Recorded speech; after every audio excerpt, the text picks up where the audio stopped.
Betting for breakfast, Wednesday night golf edition, teeing off on the Honda Classic this week. I'm Mark Drumheller from Fox Sports The Gambler, and I'm here with my guy, Dave Gleckner. Dave, the Players' Championship was a ton of fun, especially day one. Watching the carnage, watching the 17th hole. We cashed in on the over for the water balls. It was a ton of fun. But let's talk a little bit about the tournament in general, right? Justin Thomas pulls away with it, gets the win with a strong Sunday. What happened in the Players? Let's recap it a little bit as far as what we expected and then some of the things that might have surprised us. The great call on the water balls. It was over by, Friday afternoon. Thursday was pure carnage. When they put that back pin out there, that just tore those players up on Thursday. But hey, you bring a great point in here, like what really happened that, maybe what we expected and what we didn't expect.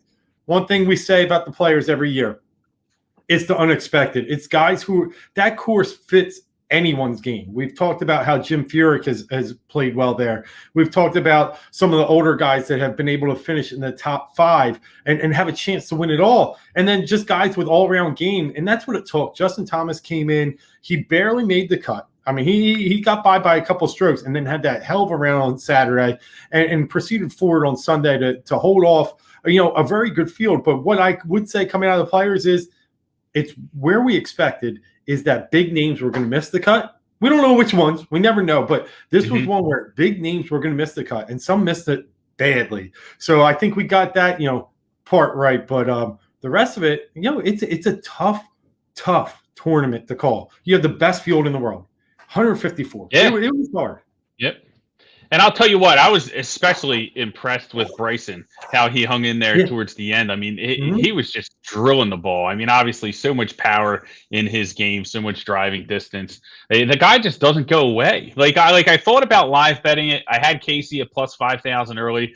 He obviously hung in there. It finished in the top five. What really killed Paul Casey and what bothers me the most is I was having so much fun on Thursday with the water balls and watching, everybody get frustrated. And it really impacted Paul Casey the most, lost him the tournament. He went in the whole 17 on Thursday, -2, 2 under, finishes +2. Because of the carnage on 17, it really got the best of him, and those 4 strokes would have won him the tournament at the end. So, it was kind of, looking back on it, I wish maybe there wasn't as much difficulty on 17. Might have had a different result and cashed that plus 5,000 ticket. But, it was a lot of fun, the tournament in general. Had Ansler as well on an outright. He finished, I think, top 20. He was in there for a little bit, but never really enough to be a threat.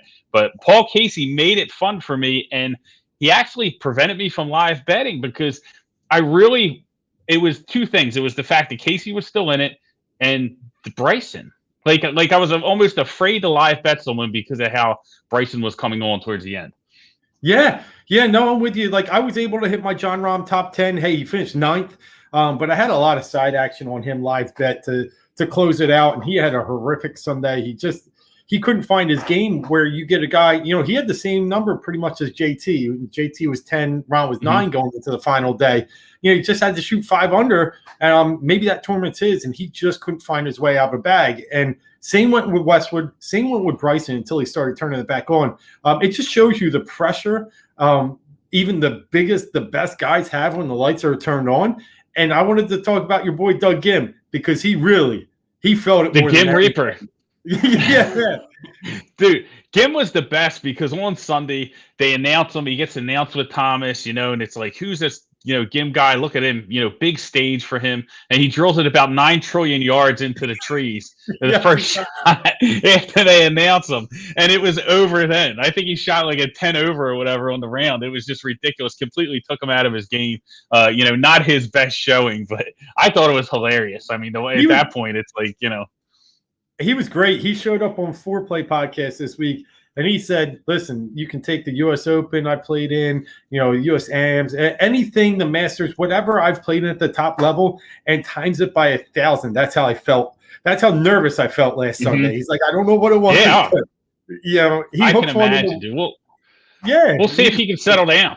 But let's talk about the Honda Classic, right? That's what we have coming up, and this is a very different kind of tournament because we're seeing people drop like flies. Berger's out now. He withdrew today, right? He was, the Yeah, odds-on favorite. yeah, So a lot of the big names not in there. We have a real thin field. So this is an opportunity for guys like him, guys that can step up and really win a tournament without having to go through the Brysons and, the top elite players. And, the downside of it, though, is they have to do it on what's probably one of the hardest courses, right? Is ranked 2, 5, and 3 in the last 3 years, the level of difficulty. We're going to see some more water, right? Plenty of water hazards here, thinner fairways, and Mother Nature is going to kick it in and make it a little more fun. They're talking about maybe 25, 30-mile-per-hour winds later in the weekend. Yeah, great point. It was third last year. Muirfield, Jack's Place, and Arnie's Place, Bay Hill, were the only two that played tougher.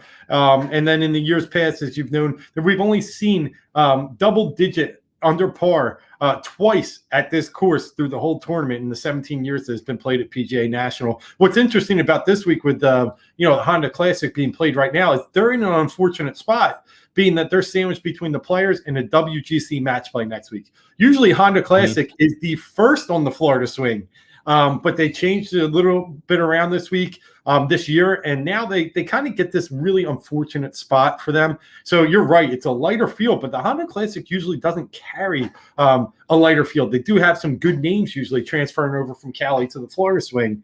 So it's interesting. It's one of those tournaments this week that it might feel like it's, less of a class field, but like you said, with this course, and it's going to be a fun tournament. I mean, you talked about water balls last week. You get to the bear trap between 15 and 17. That's all water, 2 par 3s. It's going to be fun.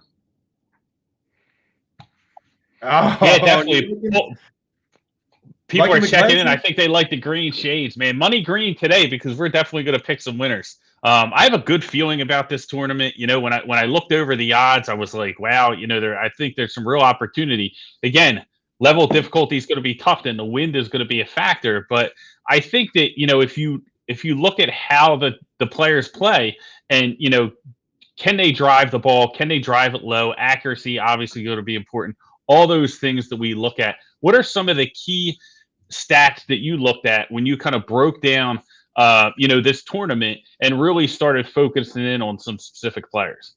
Yeah, great segue there. I mean, you're talking about a par 70 course. So you're talking, you can throw out the par 5 scoring. It's really looked a little bit the par 4 scoring. That's secondary to me. But I dug deeper into the numbers and I really started to look at what drove the winners. And I looked at the past 2 years. The past 2 winners, you had Sungjae Im last year coming back. Fleetwood kind of just gave that one away, but Sungjae had a great Sunday, shot 66 to go on and win. And the year before that, you had a little dark horse in Keith Mitchell holding off people like Ricky Fowler and Brooks Koepka. And the keys to their success, both of them were first in strokes gained tee to green. Now, tee to green has a lot of kind of few categories that roll up into it. So you have to even break it down further. And when you look into it deeper, you look at really strokes gain approach.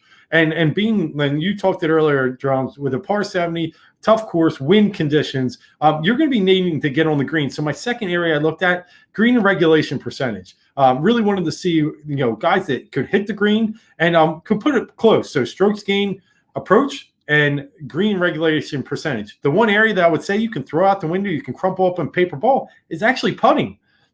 Surprised me to see, looking last year, Sungjae Im finished 38th in strokes gained putting. You normally don't see that out of a winner. The year before that, Keith Mitchell, he finished, I'm looking at mine now, he finished 38th as well in strokes gained putting. So it's a number they're not going to be able to, read these greens. They just need to get on them, attack when they can, get their one putts, but really play the course for, get on the green, get your pars, and keep rolling. Yeah, and I almost think that, we talked about temperament a lot last week, when we broke down the players, and I think that's going to factor into it too, but you almost need the type of golfer that just has a lot in his toolbox, a guy that can do a little bit of everything, right? Because he's going to run into some adversity with this course and, with the, and with, especially with the wind and things of that nature. So it's almost like, if you just have a guy who just, can drive the ball and driving accuracy, that might not be enough because, he's going to need to, a complete game, I think, in order to be successful this weekend. Yeah, you're absolutely right. So, I mean, again, you focus on some of the things. You still got to get it off the tee, right? I mean, Sungjae was 11th last year in strokes gained off the tee, and the year before that, I think Keith Mitchell was 7th. So you still, oh, he was 12th. So you still got to get off the tee. You still got to keep that ball in play. But it's that next shot, it's that accuracy that you're talking about that's going to be so important. Looking here, you had Sungjae was tied for second green regulation percentage last year. One green off the leader, who then was Sepp Straka at the time. So these numbers are really important. So I try and combine, what happened in past tournament history, and then look at the players coming into this week and who was playing well in those statistics.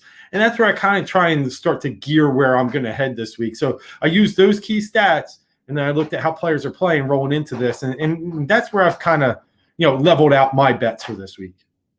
Perfect. Well, let's get to the winners. That's what the people came for. We'll dig in. I'll let you kick it off. Let's start with the outrights, and then we can get into some matchups that we like, or some other, plays that we like as well in regards to, top 10, top 20, those types of bets. But let's just start with the winners, and we'll work our way down. I'm going to let you fire first. I have 2 outrights. I'll let you fire first. We'll do a little back and forth. Yeah, I'm going to play 3. I like to play the high, medium, low. And, in this one, I'm going to go a little chalk for us. I'm going to start with Sungjae Im at plus 1,200. I didn't have him until Berger withdrew. But when I look at the game of the top competitors here, I look at Sungjae Im. He had a heck of a Sunday out at the Players. Fired one of the lowest rounds on Sunday. Looked like his game is starting to get in form. He ended up tied for 17th. He's been top 32 in his last 6 events. And he's really been top 25 in 5 of them. The one he did finish 32nd. So he's been there. He's making cuts. He's ready to attack. And I think when he sees this weaker field this week, obviously he won last year. The year before that, he finished in the top 50. He's just trending in the right direction. Sungjae Im is one of those guys. He just plays every week. He has thousands of balls. He doesn't miss a tournament. And I think it's one of those times that with plus 1,200, I think that's pretty good value on a guy that is probably right now the class of this field. Oh yeah, without Berger, I definitely think he is. I think he definitely has a shot. That's a name that's propped up. The more and more people I talk to, and I think a lot of people like them a little bit at the Players too. So it'll be interesting to see if he can pull through and get the win. Plus 1,200, like I said, very good odds if we can nail that. I'm going to work myself from shortest odds to longest. I have 2 plays. So the more favorite, the more chalk of the 2 plays is going to be Joaquin Niemann. Right now going off at plus 1,400 on DraftKings. I got him a little earlier in the week at plus 1,800. And I'm also playing him top 10 plus 175. So I'm not going to run into the same situation I ran in with Paul Casey, where, my outright winner lands in the top 5 and I just trash my ticket and go home sad, right? Not going to happen this week. We're playing him plus 1,800 to win, plus 175 for top 10. Joaquin Niemann. You look at his last 7 performances, this guy, 2 top 2 performances, 4 top 25, 6 in the top 30 in his last 7 tournaments. So, he had a little slip up at round 3 at Genesis, but outside of that, this guy's been dialed in.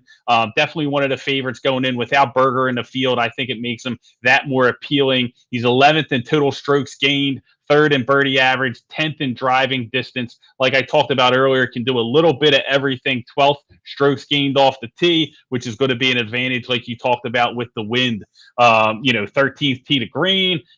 Everything's there for him. I think he has a real good shot of winning this tournament. There's just a lot to like with him in this situation with a thin field to where somebody can step up and win a tournament here. I think he's got the tools to take the cash home. I'm going Joaquin Niemann plus 1,800. You get him plus 1,400 right now, DraftKings Sportsbook.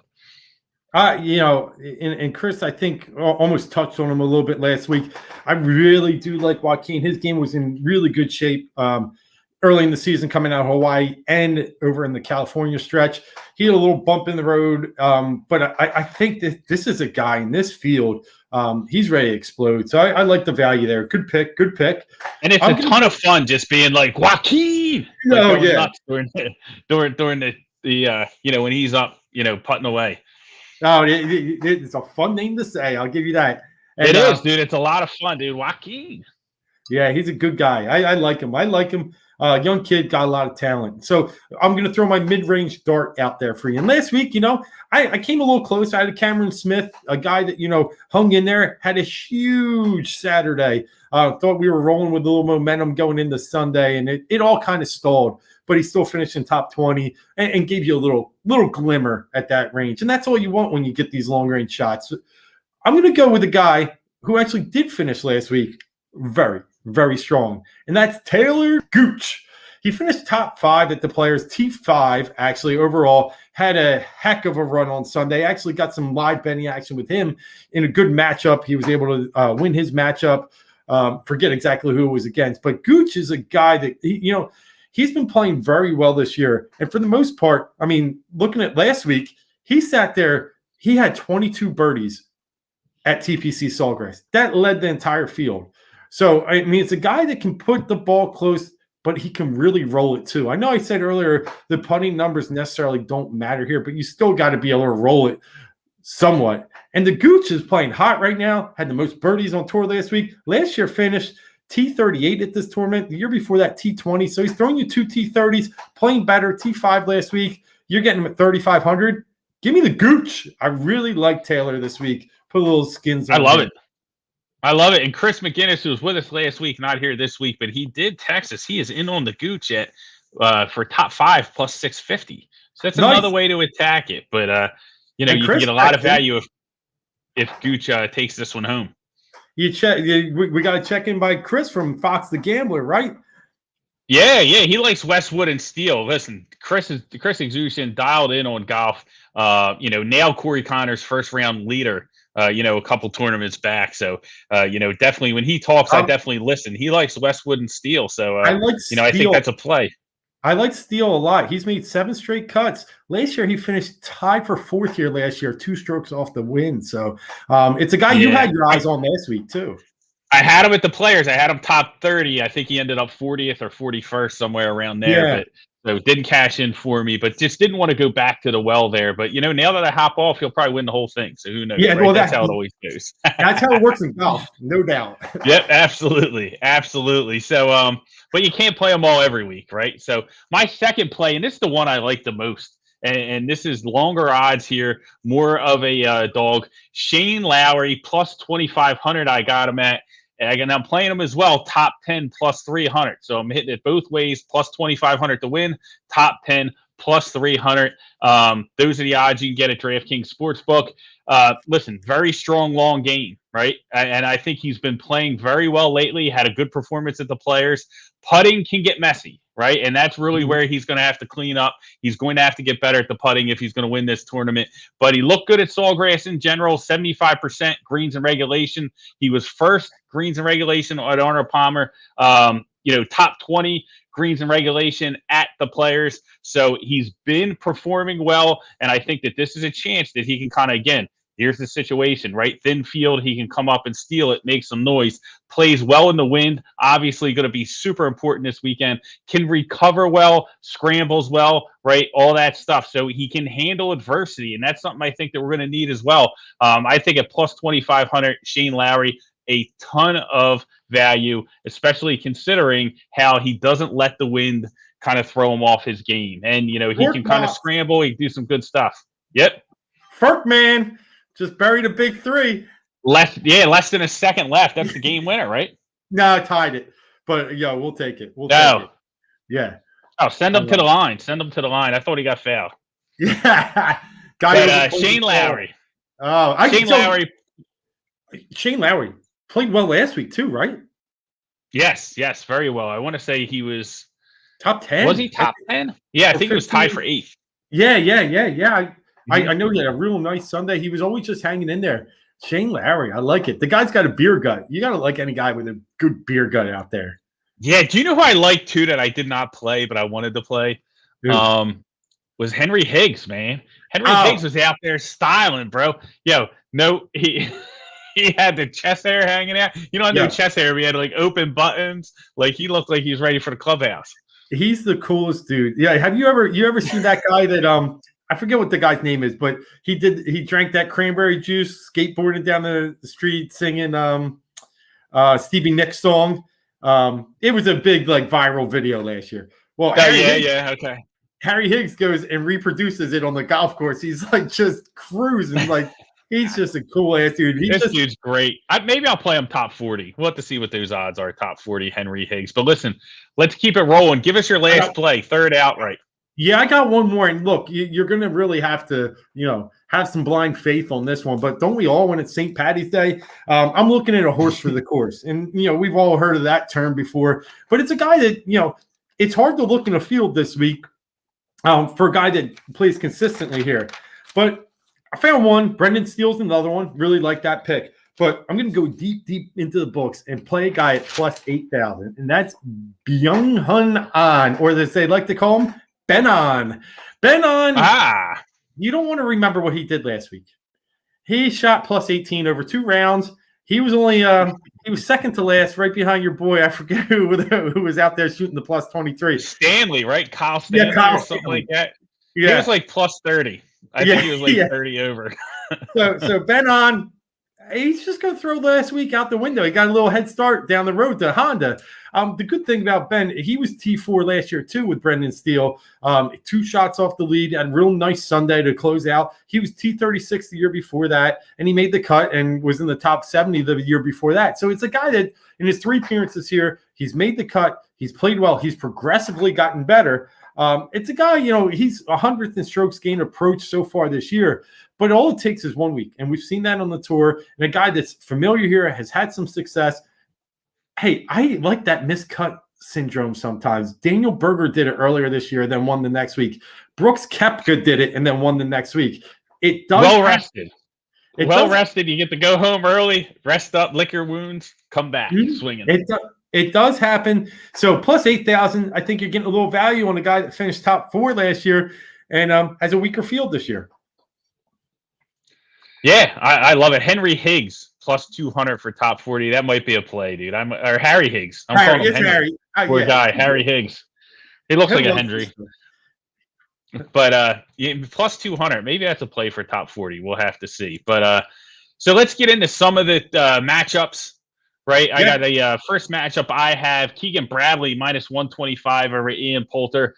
As far as Bradley, he had a real nice day on Sunday. It's a matter of him putting it together. Finally got the driving accuracy under control. It was all over the place the first 3 days, right?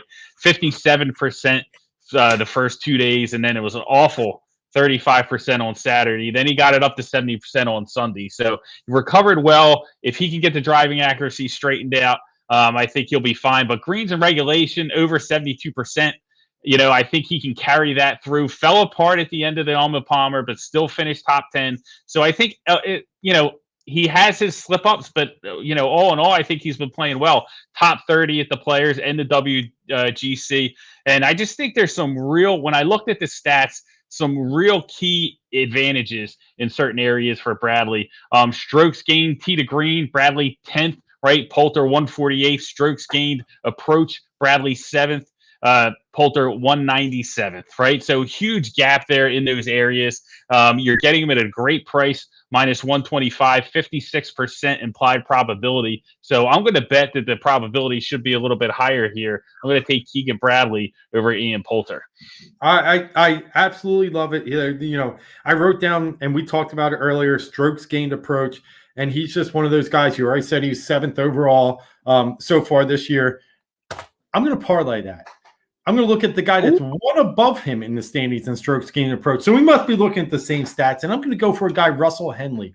Russell Henley finished this tournament tied 8th last year, 3 strokes off the lead, 4, off the lead. He's a guy, he's 6th overall in strokes gained approach in the PGA Tour season. And a guy that finished this tournament last year first in strokes gained approach. So he's a guy that just knows how to hit his irons. He's a very good ball striker. And I'm getting him in a matchup versus a guy that's erratic is the best way to put it. He's playing a Harold Varner III. You're getting him minus 145. I really feel like, Varner's going to struggle out there. And I think Henley's going to be a guy that you can really, probably top 10 bet, top 20 bet. He's a guy that's going to be in this tournament for a long time. So I think it's short odds when you got the better player, the better metrics for this course. I'm a big Harold Varner guy. I just think, these water courses are tough for a guy that doesn't really, crisp the ball as well as someone like Russell Henley does. So I'll take him minus 145 as my matchup for the tournament. Russell Henley. Love it. Got to fade the thirds. There's a lot of thirds. There's no seconds anymore. Did you ever notice that? Like Charles Howe the third, Henry Varner the thirds, know, Todd Gurley the third, Henry Ruggs the third. Like, where'd all the seconds go? You never see them anymore. Yeah, I'm a second. Right? It was never like that growing up. Like, I don't know. I just think everybody's the third now. It's weird. But fade that guy. I love the play. I got one more play. And that's, a guy already talked about Shane Lowry. This is only going to take a minute. Free ball, right? Plus 125 over Phil Mickelson. Not believing, Phil Mickelson is back. And Zach Johnson. And I just think it really comes down to me. Like, it came down to Lowry and Zach Johnson. I know Chris McGinnis is on the other side of this. So he has this, we bet the same free ball, but he has Zach Johnson. He likes Zach Johnson, has him in a couple different plays. But I like Lowry, and I'm confident going into this one. I thought it was good value, plus 125. I think there are two guys he can easily handle. If he wins the tournament, I don't have to worry about it. Wins the three ball, wins all the money, wins the top 10. I'll be in good shape. But I like him against those two people, especially, Mickelson, I think, is a non-factor, and it's going to come down to him and Zach Johnson. I'm going to take my chances with Lowry. No, I like it. And, I was going to double up as well. I'm going to play a top 20 here, but I just, as much as I gave you Ben on, I will play a little bit of money on Ben as well as a top 20, and I think you can get him around 250. So nice little side money. Yeah, it's 250 right now. But, if I'm really going to dial in one that I feel good about, and to me it is Brendan Steele. And we talked earlier about Chris liking Brendan Steele with some win props. I like Brendan Steele on the top 20. He's sitting there at plus 200. We all know, we talked about it already. The 7 straight made cuts, but looking at the T4 last year, really good. 2019, he had an off year, but in 17 and 16, he was tied 14 here. So you're taking 4 out of the last 4 years. He's made the top 20 3 times. And now you get a little weaker field. You get a guy that, he didn't have the greatest Sunday, but he was playing pretty solid golf up into that. I like him with top 20 odds here. I'm getting plus 200. I feel like that's easy money. Brendan Steele's my top 20 play for this week. I like it. Like I said, he's a guy that I almost hop back on, and then I'm like, I'm not going to just bet the same guy every week. Like, what am I doing here? So I got off him, but it probably means he's going to shoot up. He'll pop up, and I will pay the price, which I'm fine. But before we get out of here, let's talk about fantasy real quick, right? A lot of people have their golf fantasy lineups. Dave, you did a great job of giving people kind of like the high, the middle, and the low. Any other advice for the players stuffing their fantasy lineups, how they can kind of approach it, with the different type of golfers that are going to be on a very difficult course? Yeah, and I got a few for you last weekend and hit some names. Ryan Palmer is a lower dollar value, really played well, and you got some good value in him if he was in your lineups. This week, I'm looking at it kind of, a lot of people like to play studs and scrubs. But in this week, I'm looking at a more balanced lineup. I think if I can sit here, I'll play a lineup with Sung Jae and maybe Nyman, and then I'll get some lower end guys. But I'm really like favoring a more middle ground approach, looking at the 9s and 8s. And I think you got some good value there where you can build your lineups around. Obviously, I like Taylor Gooch in the 9,300. He's in the 9 to 10 range. So I'll be playing him in many of my lineups. When I stuck in the $8,000 range, a few names caught my eye. I didn't love anything, but I did say, hey, a shot out there for Cameron Davis at plus 86. He had a good tournament here a couple years ago. A guy that was playing a little better over in the Cali stretch. And then lastly, we get down in the $7,000 range, and this is where you can get some value. You got a guy like Michael Thompson that plays this course very, very well. He's sitting at 7,500. Luke List, 3 years ago, lost in a playoff to Justin Thomas, sitting at 7,500 as well. And then lastly, going deeper, looking at the 6,000s, like a guy named Rob Oppenheim. He's 10th on the tour right now in strokes gained approach. Again, looking at that key value or that key metric, you're getting him at 6,600. I think you can build some of your lineups around Rob as well, especially if you're going to go use Sung Jae and some of the higher owned guys. Love it. Tremendous information. It's going to be a lot of fun, man. And the best part about golf is 4 day sweat, right? You can sweat through it, but 4 days of opportunities to live bet as well. So, I think we gave the people plenty of insight, in order to make their bets. It's about time for us to wrap it up. But before we go, everybody help support us. The best way to do that is like and subscribe to YouTube channel, the Heat Ratio Network. Listen, everybody's videos, everybody's content are on the same spot, Heat Ratio Network. We're there. Like and subscribe to YouTube channel. It's really the best way to support us. Listen, watch us on YouTube, comment, give us your plays, right? It doesn't have to be about us. Maybe you see something that we didn't see. Come in. That way we can all eat and we can all make some money. Dave, any parting shots for the people before we get out of here? No, I love it. Love to be part of the Heat Ratio family. A lot of good things coming up. A lot of, we got some promotions. We got some great things as a family that'll be pushing out there. So just hit that like button, hit that subscribe. Hopefully we win you some money. And let me end on this. We talked a little bit earlier about guys that play well here. And there's one, Drums, I just want to ask you real quick. You got any Ricky Fowler action going? No way. No way. I'm fading Ricky Fowler, man. Dude got married and he sucks. I don't get it. All downhill after that, man. Downhill. Some people can't handle the marriage thing. We saw that with Carson Wentz. Won this tournament 4 years ago. And the reason I bring up Ricky is because he's old news. We're new news. That's right. We are the new news.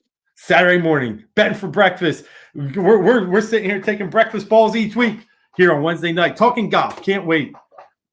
Absolutely. We will see everybody Saturday. Listen, huge day, March Madness. There's going to be a ton of college basketball, so we will be back then.